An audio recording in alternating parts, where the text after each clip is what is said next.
the level of, bubble within a bubble within a bubble within a bubble. Well, this came across at least 10 different people's desks. And everybody's like, yep, sounds good. When your son finally beats you at basketball or football, that should be one of the greatest moments of your life. Absolutely. Yeah. That is you winning. That is you winning right now. Right. Yeah, and that it on a like such a small scale. What he's saying, that is you winning. That is you winning.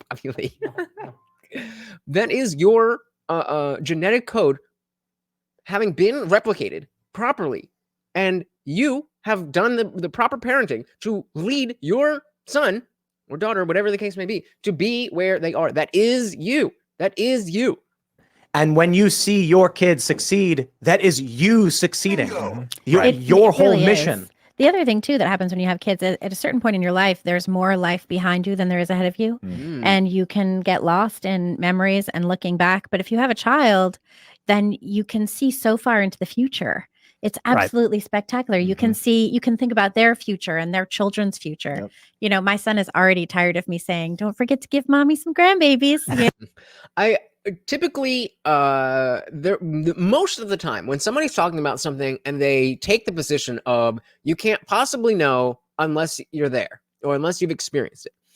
I don't like that. I don't like how people use that, because a lot of times it's meant to be a conversation stopper where like maybe I or somebody else is trying to find out more about this experience that you've had or this knowledge that you've uncovered, and you just try to shut it down because you're kind of getting into a corner where you can't articulate it. Not that it's not even true, but that you can't articulate it. And but there are definitely certain things that you had to be there. Like, I mean, you will never ever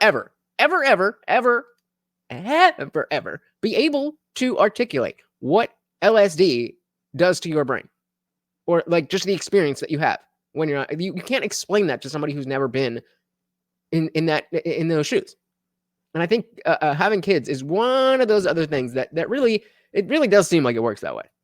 I gotta pull this one up. Let's go in depth on the Snow White thing. So this is a story from earlier in the year.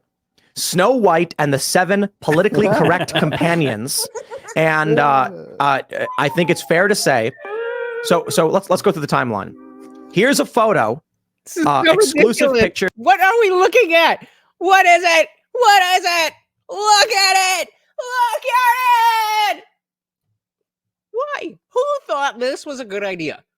Who thought this was a good idea? This is where this is your brain on this is your brain on Zibby. This is the level of, bubble within a bubble within a bubble within a bubble. That this went through so many different people. This came across at least 10 different people's desks. And everybody's like, yep, sounds good. People will love it. Come on. Melted my media said, okay, there's a joke here about different raced dwarves and an Indian YouTuber, but it was just your birthday, so I'll lay off. Nope. Bring it. What you got? Pictures of Snow White's 7 companions. One is a little person, because I guess dwarf is offensive, even though dwarf was the mythical dwarfs who are made from stone, crafted from the mud of mountains or whatever. Yep. They decided that was an insult towards little people. Who's Kathleen Kennedy? But this, I think, is specifically because when they announced they're making the movie, Peter Dinklage complained. Yep. Yep. Did you guys hear that? Like, can you imagine if the first black actress or actor got rich and famous from being an actor and then said it was offensive for black people to be portrayed as black people on TV? That's exactly one-to-one the situation with Peter Dinklage. If you're not familiar, the dwarf guy who's everything, Game of Thrones, Thor, that guy. Yeah, that's right. They probably behind the scenes were like, okay, if we do one in the chat if you haven't heard what he said, because I think that's worth pulling up. This, are we going to get yelled at? Okay, let's not do this. So they released this photo. So the most famous dwarf actor says that it's insulting to hire dwarf actors. He's the only one who wants to have a job. He doesn't want anyone else to have a job. On it. So I want to make sure everybody sees this timeline. From the Daily Wire on October 16th. October 16th. October 16th. That's where we left off. Another Miami said, what the hell is... There is no point in a woman dwarf. They come from the ground, not the puss. Emma Sagana said, yes, he did. He fucked over all other little people actors. Exactly. Mike said, in the past, we've always wanted our kids to do better than us, but it seems like now they're worse off. Yeah, there is definitely a, boomer parents. There's definitely a thing with boomer parents with millennial kids where it's not working out the way it's supposed to. It's not working out the way it's supposed to.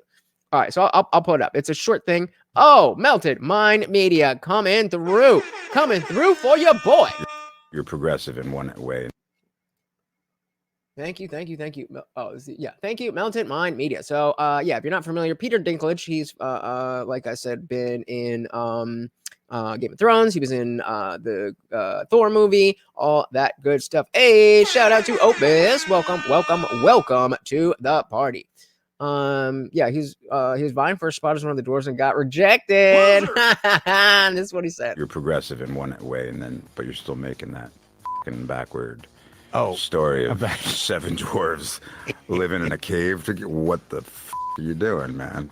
Peter Dinklage isn't feeling Disney's upcoming live-action remake of Snow White and the 7 Dwarfs. Yeah, what do you mean, Game of Thrones ? Like, he was like the main guy. Not the main guy. What was his name? Tyrion. Tyrion? Yeah, Tyrion. Yeah, elf as well. Yep. There's a lot of hypocrisy going on, I gotta say. Up. Dilly. Projection. There's a lot of hypocrisy going on. You think, bro? You think?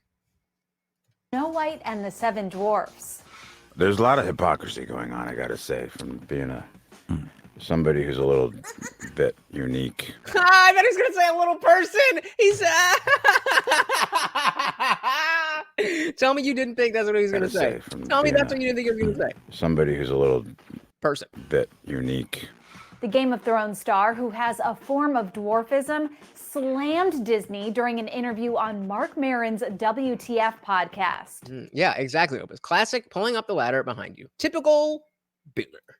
Saying that while he thinks the studio took one step forward casting the lead, they took 2 giant steps backward by not casting me, perpetuating old stereotypes. I was a little taken back by the they were very proud to cast a Latino actress as Snow White. Yeah. But you're still telling the story of Snow White, yeah. 7 dwarfs. Sure. So take a step back and look at what you're doing there. It makes no sense to me. You're progressive in one way, but you're still making that fucking backward story of 7 dwarves. Even Marc Maron was like, "Wait, what's the issue here?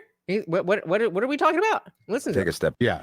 But you're still telling the story of Snow White, yeah. 7 dwarfs. Sure. So take a step back and look at what you're doing there. It makes no sense to me. You're progressive in one way, but you're still making that fucking backward story of. Oh, that's what you mean. Yeah, I had no idea what the fuck you're talking about.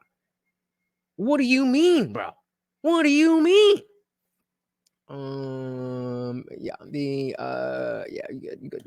Good Lord, Hollywood is so cutthroat. Indeed. 7 dwarves living in a cave. What the are you doing, man? Following Peter's remarks, a spokesperson for Disney told ET in a statement, quote, "To avoid reinforcing stereotypes from the original animated film, we are taking a different approach with these 7 characters and have been consulting with members of the dwarfism community. We look forward to sharing more as the film heads into production after a lengthy development period." Yikes. So yeah, that is a famous dwarf actor who is famous for acting as a dwarf. Let's throw a like on that video, as we should on any video that we watch, eh? Not only is he famous for being an actor who is a dwarf, playing a dwarf, he doesn't want anybody else to be able to do it. In the name of wokeness. Thanks so much for watching, guys. If you enjoyed that clip, check out the full live stream link in the bio and catch me live every Monday, Wednesday, Friday, 8 p.m. Eastern. See you there.